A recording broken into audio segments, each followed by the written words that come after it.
இப்ப இந்த டைம்ல திரிஷா இப்ப விஜய் கூட சேர்றதுக்கான காரணம் என்ன? பவர்ல இருக்கிறவன் விஜய் பவர்ல இருக்காரு அப்படின்றதுக்காக சேர்ந்தாங்களா? இல்ல நாளைக்கு சிஎம் ஆவாரு அப்படின்றதுக்காக சேர்ந்துட்டு இருக்காங்களா?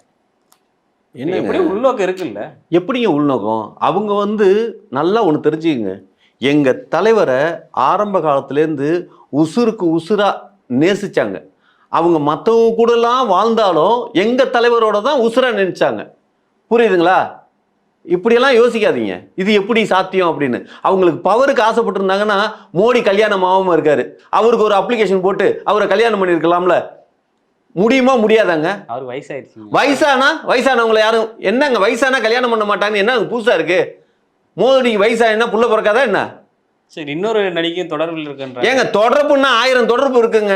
நடிக்கிறவங்க அத்தனை பேரும் தொடர்புல தான் சொல்லுவாங்க. சிலம்பரசன் கூட சுத்துனாங்க அப்படின்னு சொல்லுவாங்க. சிலம்பரசனுக்கு கல்யாணம் ஆகாம இருக்கு, அவருக்கு போய் கல்யாணம் பண்ண வேண்டியதானே? சொல்லல, அது அவங்க விருப்பம். தனிப்பட்ட எத்தனை பேர் வேணாலும் வச்சுக்கிட்டோம். நீங்க ஒரு தலைவர், நான் உங்களை ஃபாலோ பண்றேன், என் தலைவன் இப்படிதான் இருக்குன்னு சொல்லி சில தொண்டனுக்கு இருக்கதான் செய்யும்.